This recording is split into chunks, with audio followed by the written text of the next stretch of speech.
I want to start with the increase in carbon dioxide concentrations that we can see on this diagram. That shows the last 10,000 years of CO2, so the period of the Holocene, and you can very clearly see that there was a relatively almost stable background level of 280 parts per million for the last 10,000 years. That's typical for interglacial periods. In ice ages it's much lower, but in interglacials it's typically around 280, and we have now seen this massive and steep increase. This picture actually comes from the last IPCC report published in 2007. We need to add quite a bit of a piece to that curve, because this year we have reached the 400 parts per million level. When I was born, actually, Gudni referred to, he kind of gave away almost my birthday, so I can say that now. The level was below 320, so you can see this, how much this has increased even during my lifetime. And on the right-hand side, you see a scale of radiative forcing in watts per square meter, where you can see that this increase in carbon dioxide causes an imbalance in the Earth's radiation budget by about 2 watts per square meter of Earth's surface, that is. We also know that this increase, as Lyndon B. Johnson already knew in 1965, is caused by human emissions. And that was actually already shown in the beginning of the 60s, simply based on isotope analysis, because the carbon that comes out of the fossil fuel resources, coal and oil and natural gas, has a different isotope composition compared to the carbon that naturally circulates in the Earth system, in the oceans, in the forests, and the atmosphere. And so you can see simply by how the isotopes change that this additional CO2 has come from fossil carbon. But there is a much simpler reason why we know that this increase is totally caused by us, because namely this observed increase that we see in the atmosphere represents only 57% of what we have emitted. So there can be no question about this increase having some kind of natural source out of the natural Earth system, be it the oceans or volcanoes or the kind of things that are sometimes circulated in the media, because we actually know that the natural Earth system is absorbing CO2. It's not releasing any CO2. It's actually absorbed almost half of what we have emitted. And the question is, where is this carbon gone that has gone through our exhaust pipes and chimneys, but is not in the atmosphere anymore? And the answer is that a large part of that has ended up in the oceans, simply because 2/3 of our planet are covered in oceans, and the ocean surface is in contact with the overlying air. And if you increase the CO2 concentration in the air, there will be a net transfer of CO2 from the air into the surface waters of the oceans. And that's why in the oceans the CO2 concentration is also increasing. And that is actually a problem, because CO2 dissolved in seawater forms carbonic acid. And the name already says it, that is an acid and makes our ocean waters go more acidic. It's an observational fact that I will show you in a minute. And it has consequences because it threatens marine life, because we know that many organisms in the ocean form calcium carbonate shells, or the coral reefs are also made of calcium carbonate, the seashells that you know from the beach. And this calcification process does not work so well if the ocean waters get too acidic. And if we continue emitting at an unrelenting rate in the future, we will, by the end of the century, reach a point where the ocean waters are in some regions are so acidic that the ordinary seashells will dissolve in the ocean waters because they've become so caustic. So from my point of view as an ocean scientist, that's where I'm coming from, this ocean acidification problem alone would be enough reason to reduce our CO2 emissions as fast as we can, because we are really threatening the health of our oceans. But of course, climate is also affected by the CO2 emissions, not just the acidification of the oceans, and I will mostly speak about climate. The climate effect of CO2 was recognized in the 19th century, actually in 1859, by John Tyndall, a British physicist who first showed that the greenhouse effect is caused by water vapor, CO2, and a few other gases. And this effect was quantified by the Swedish Nobel laureate Svante Arrhenius in the year 1896 in this famous paper that you see up there, where he calculated that a doubling of CO2, it's written on the top there, would cause a global warming by between 4 and 6 degrees centigrade. Now that number is what we call the climate sensitivity, because it tells us how sensitively our climate responds to a change in the radiation balance of our planet. And the modern estimates are a little lower than what Svante Arrhenius more than 100 years ago calculated. Now we can, I think, forgive him for a bit of a miscalculation, because he simply did not have all the ingredients that you need to do this calculation properly. Especially he didn't know the detailed spectroscopic properties of carbon dioxide, so he didn't know how much infrared radiation it really absorbs. Today, this is all well established, and we know that the climate sensitivity is around about 3 degrees, with a remaining substantial uncertainty, which I've given here as plus minus 1 degree, or the IPCC gives us plus minus 1.5 degrees. Now, if we know that the climate sensitivity is about 3 degrees, then we can calculate how much warming our CO2 emissions up to this stage should have caused. The only thing we need to take into account there is the ocean heat uptake, which delays the warming because of the thermal inertia of the oceans. And that is a thing that we can either get from models, but we can also get it directly from measurements of ocean heat uptake. We can work out what the thermal inertia is. And if you do this calculation, you arrive at the conclusion that our emissions up till today should have caused a warming of somewhere between 0.7 and 0.9 degrees centigrade. Now, that's kind of the prediction based on our understanding of the physics, and in fact this was predicted before it was observed. You can find a report to the President of the United States dated 1965, presumably that's where this quote by Lyndon B. Johnson comes from, because there was an expert report on the effects of CO2 at the time, and you find in the top journals, Nature and Science, you will find in the 1970s the predictions of global warming that are accurate even in the amount up to this date. There was warming was predicted up to the year 2010, and it has pretty well happened as it was predicted at the time. So if we compare this prediction with what actually happened, we see that indeed there is a warming of about 0.8 or 0.9 degrees in the last 100 years or so, as is shown here. You can also see, of course, that this warming doesn't happen entirely smoothly. It's not that every year is warmer than the previous year, because, of course, we still have natural short-term variability superimposed on this long-term warming trend. And we also know where much of this natural variability comes from. For example, volcanic eruptions. After the Pinatubo eruption, we get 2 years that are much colder than this red longer-term trend line, and they come from El Nino in the Pacific. 1998 was the strongest El Nino event ever recorded, and you see that that's the year that sticks up most above that long-term trend line, because we know that El Nino years are warmer than the average years. And in recent years we had a preponderance of La Nina, which means that there are some cooler years, and some smart people kind of try to block out the whole history and show you this from 1998 onwards, and then they say, well, this looks flat. In a way that's true, but it's also a misleading statement, because this doesn't mean that there is any change in the long-term warming trend. It's you're simply looking at the effect of short-term variability between El Nino and La Nina, and a couple of other smaller factors contributing, like the fact that during the last 15 years we've gone from a solar maximum to a solar minimum.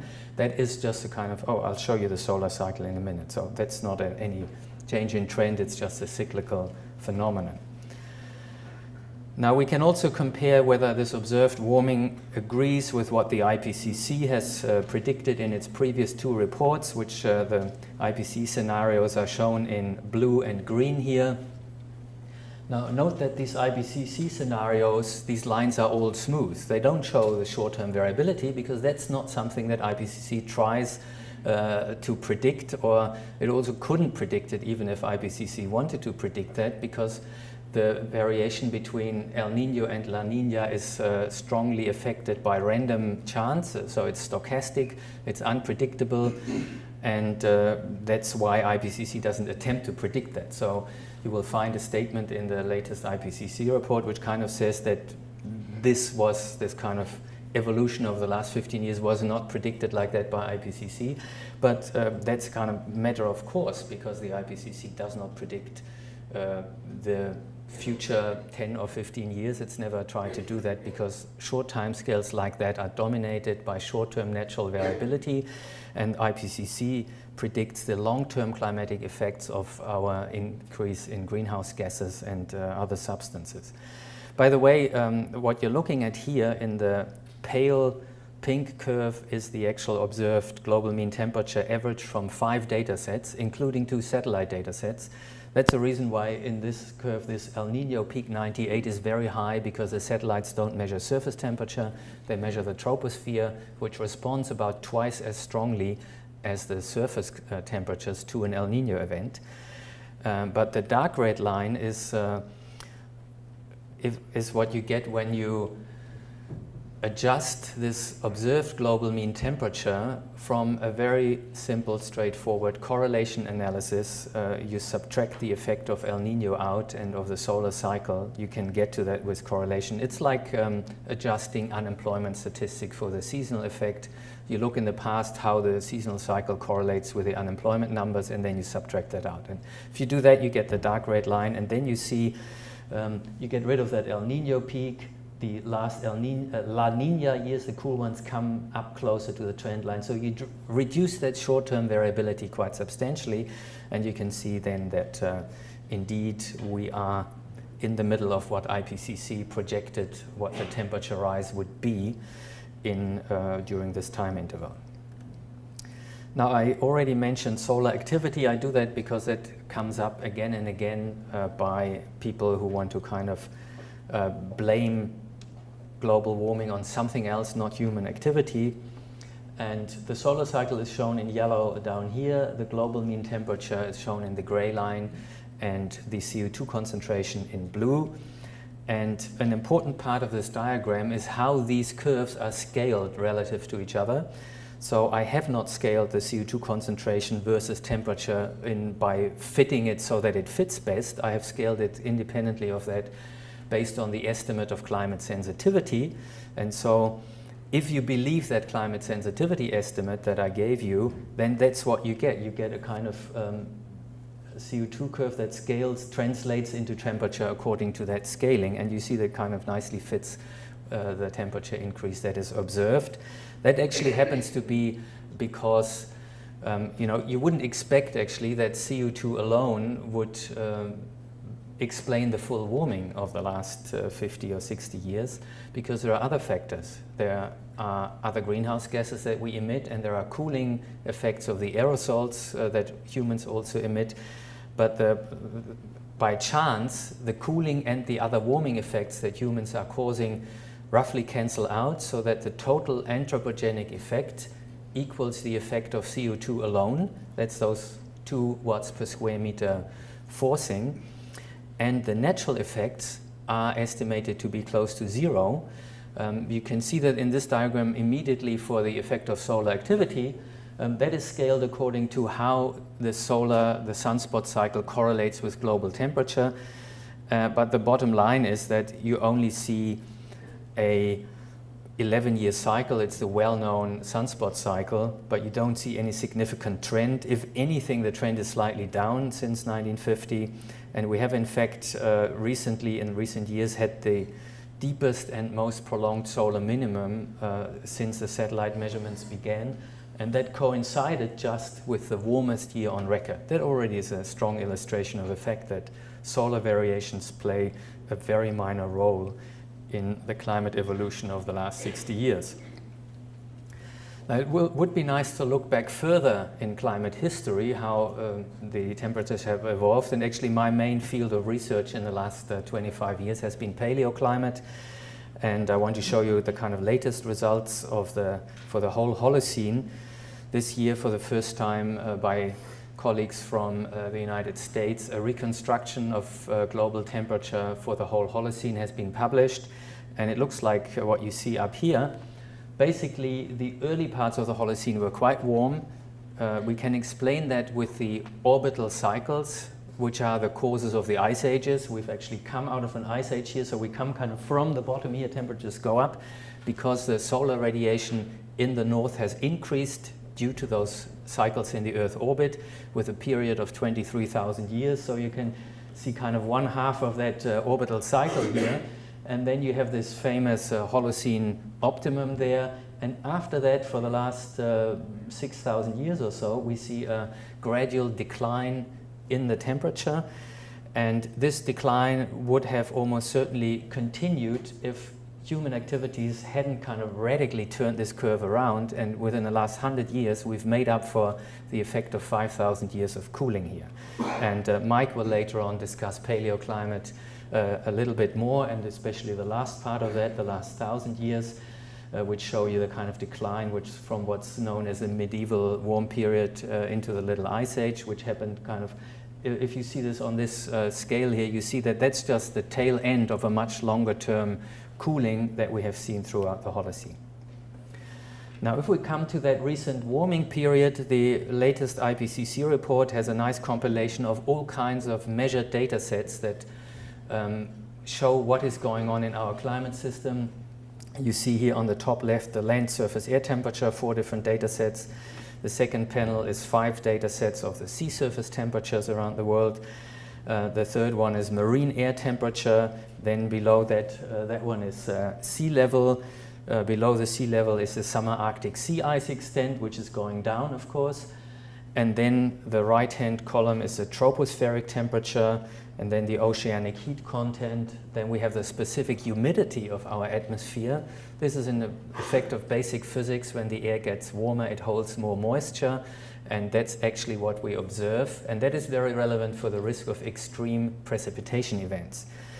And then we have northern hemisphere snow cover, and at the bottom the glacier mass balance. The glaciers around the planet are losing mass in an increasing and massive way.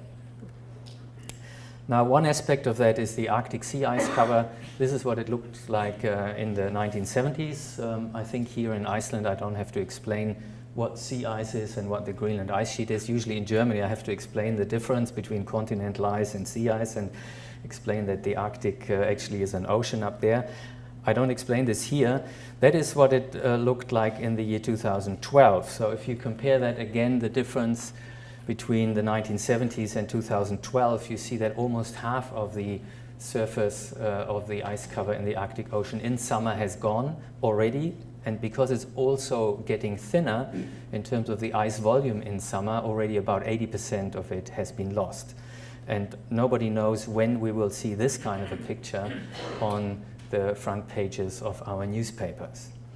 Here is a time series that goes that with this. This is the red line, just to show you that I somehow I didn't just pick some extreme dates in a fluctuation, but there is actually a long-term declining trend. Of course, again, it is superimposed by short-term variations from year to year because the weather simply differs from year to year. And every time this makes a little uptick, the skeptics say ice has recovered. And so there is a lot of good news. Every couple of years or so, the ice recovers. That's great.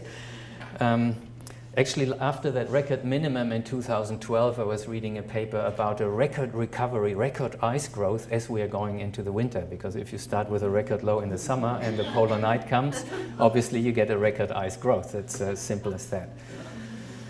And this diagram also showed that the IPCC models have really predicted this phenomenon. The actual data have overtaken what was expected. The IPCC has actually revised its prediction for when the Arctic Ocean will be largely ice-free. In the last report it said by the end of this century. Now it says very likely before the middle of this century.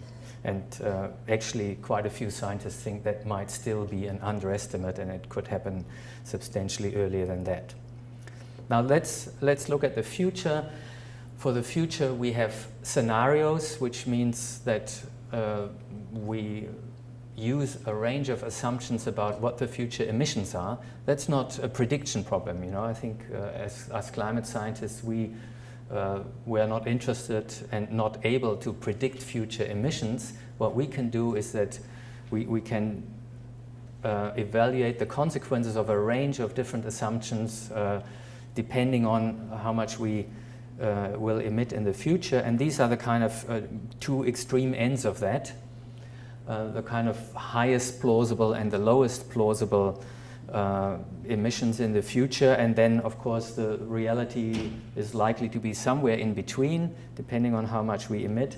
Actually, this is the temperature that we get in the big diagram, and in the smaller panel you see the emissions that go with it. And you have to remember that this blue scenario here is a drastic climate mitigation scenario, where in a few years from now we start really steeply declining global emissions, and by 2070 these emissions have reached zero and go slightly negative. That means by then we are actively removing carbon dioxide from the atmosphere. So that is very optimistic. That is, however, a scenario that would keep us below 2 degrees global warming, which is the goal of international climate policy. Now, looking at the global average temperatures is not so informative, so that's why I show you how this really plays out. This is a scenario with 4 degrees global warming on average. You see the year running here. Until now, you don't see very much. What you see is natural variation. Some areas getting a little warmer, then a little cooler again. The climate models also produce these natural variations. They don't predict them because they're kind of random. So you don't know what year is going to be warm, where or so. And by now you can clearly see the warming in the Arctic. You see a hotspot developing in the Himalayas. That is simple physics. It's a snow and ice albedo feedback. The areas that were formerly snow and ice covered lose that cover that reflects a lot of sunlight back into space, and that's why they get additional heating, because they now absorb more sunlight than before. You can also see very clearly how the air over the oceans remains much cooler than over land. And so that in this scenario where we have a global average warming of 4 degrees, most land areas have warmed by more than 6 degrees. And of course, on land is where we live, and especially where we try and grow our food. Now, that was showing you a regional breakdown, but it was still the annual average temperature. But what we really feel most as a society, and what ecosystems will feel first about global climate change, is not the change in the average temperatures, it's the change in the extremes. And the World Meteorological Organization produced this brochure where they analyzed the past decade from 2001 to 2010, which was the warmest decade ever recorded. And they find that this was marked by numerous weather and climate extremes, unique in strength and impact. And I will give you just a couple of examples here.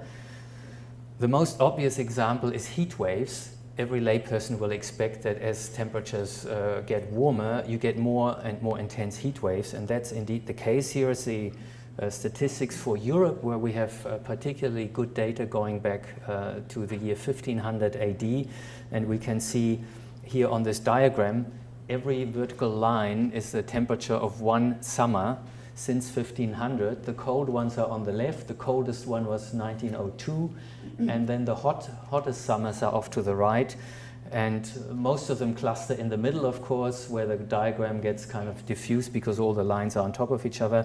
But there you see the histogram, the step function. This is how frequently a certain temperature has occurred in the summer temperatures, and you can fit a nice kind of Gaussian bell curve to it, a normal distribution.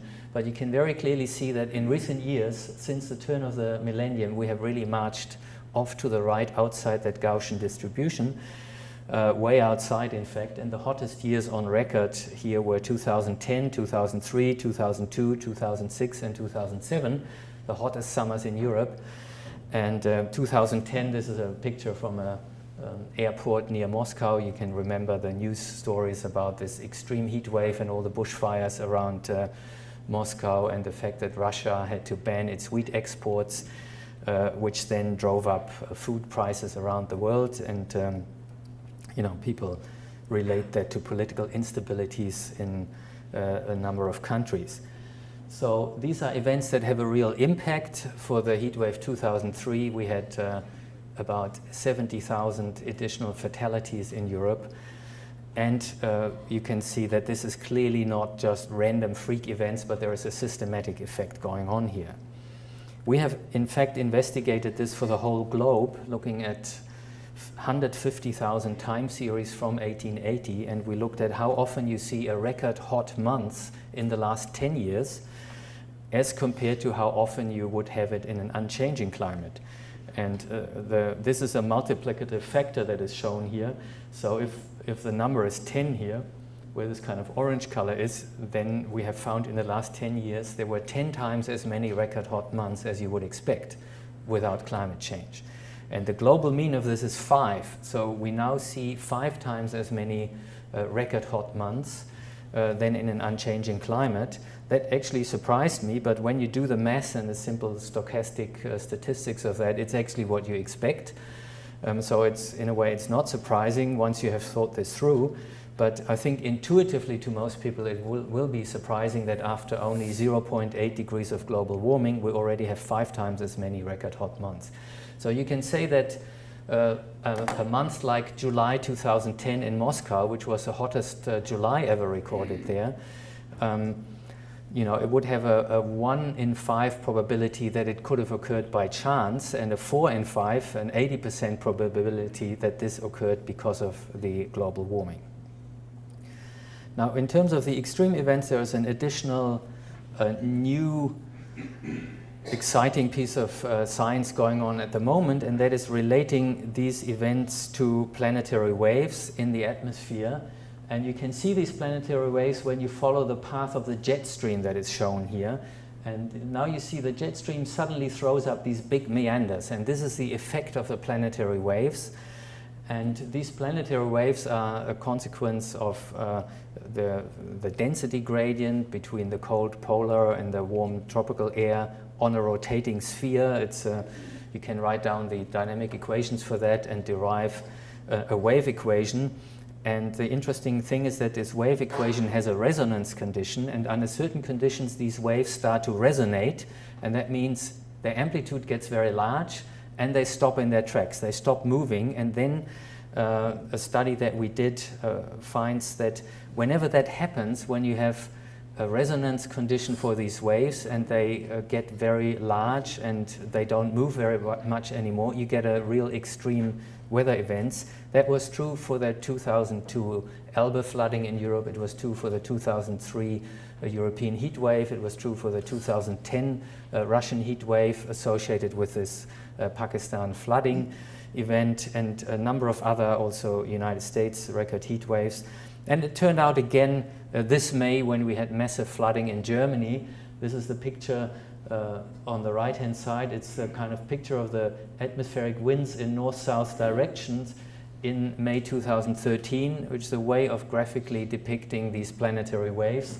And this is a normal situation. You see very little red and blue here because the amplitude of these waves is small. And here you see a big wave with these blue and red patches right over Europe, which were behind this massive flooding event.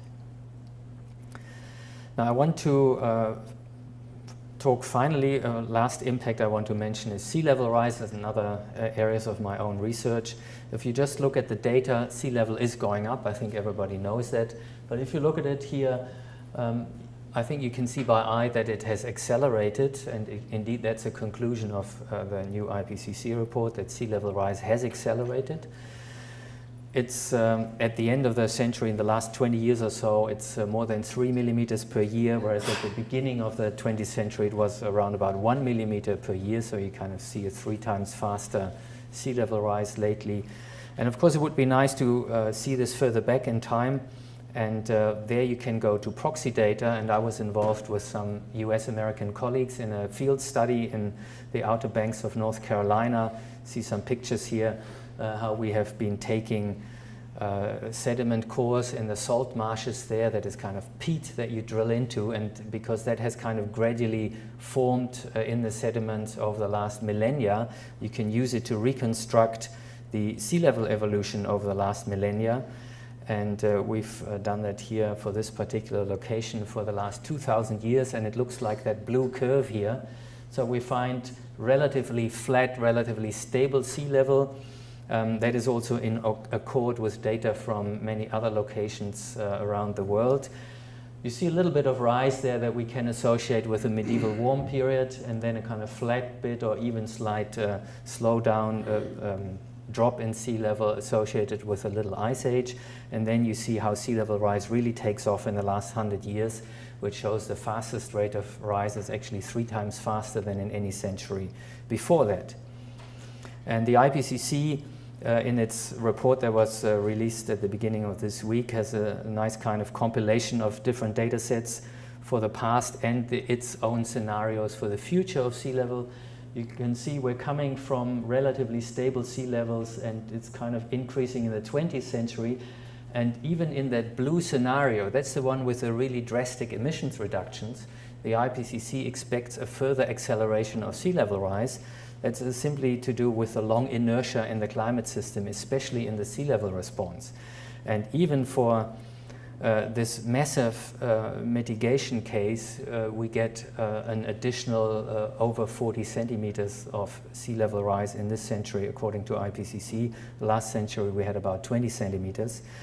And we can go above 1 meter if we do no mitigation. And of course that will continue on in the future, where IPCC by 2300 expects between 1 meter and more than 3 meters of sea level rise.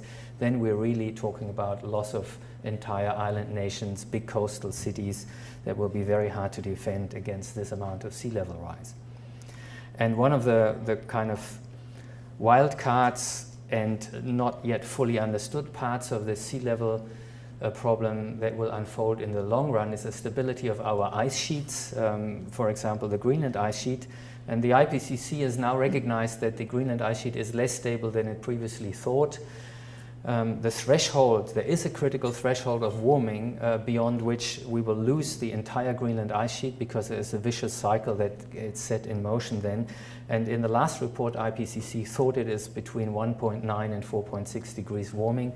The 1.9 was one of the reasons to limit global warming to 2 degrees, to below 2 degrees, so to avoid this risk of losing the Greenland ice sheet.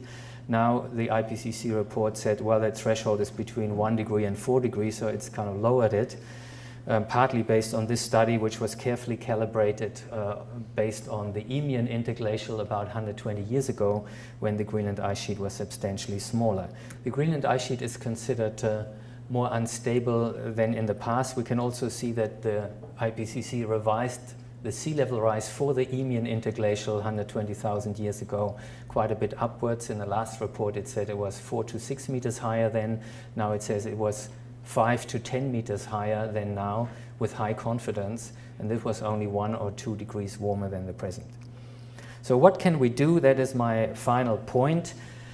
Here again you see the emissions in the different IPCC scenarios. So that red one has kind of further increasing emissions that only start to kind of stabilize towards the end of the 21st century.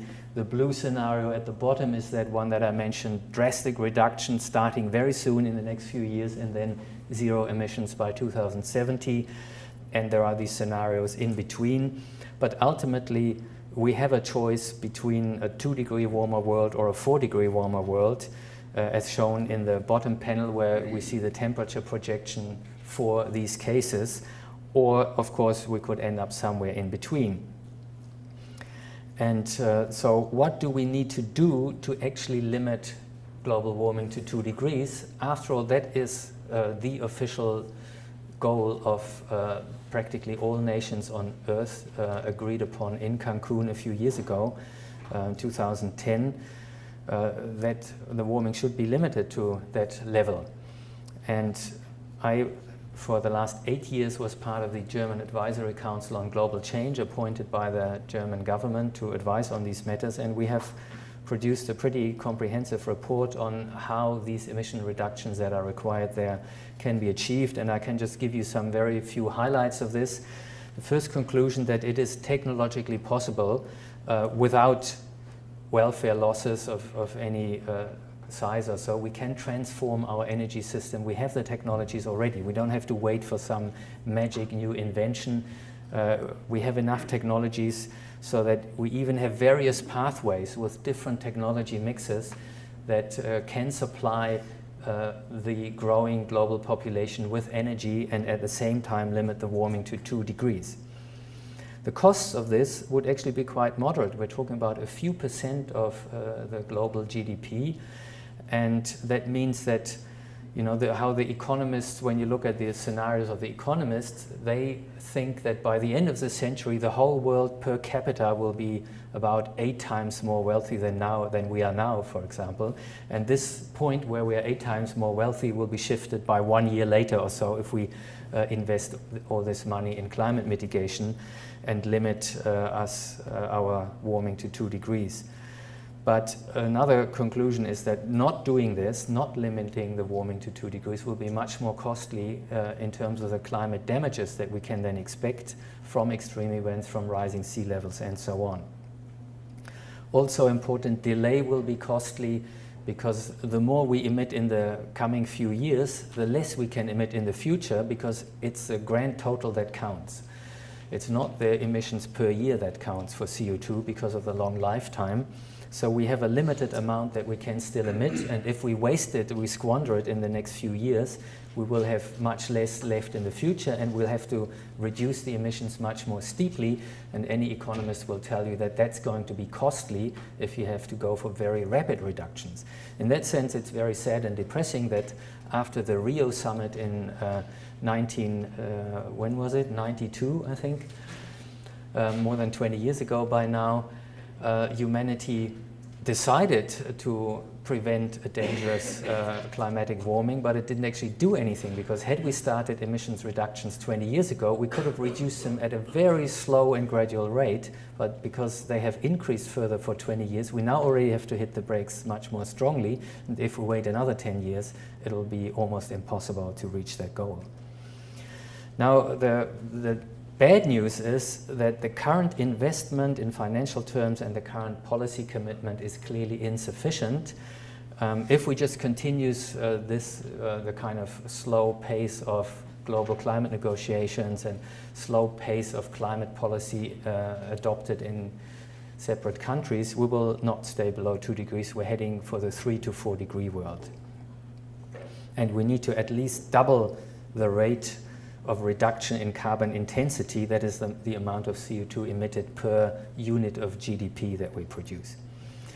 And I mean, that's again kind of a mix of bad news and good news. We have to make large upfront investments into restructuring our energy infrastructure, but this will be balanced by later savings, because once we have the renewable energy infrastructure in place, then the energy supply will be cheaper than if you go on a fossil future path, because once you have the infrastructure, the wind and the sun come for free, but oil and coal don't. So with that, I want to thank you for bearing with me for so long and for your attention, and I hope you will forgive me the little advertisement, but if you want to kind of read in more detail much of what I told you just now, then there's a book for you. Thank you.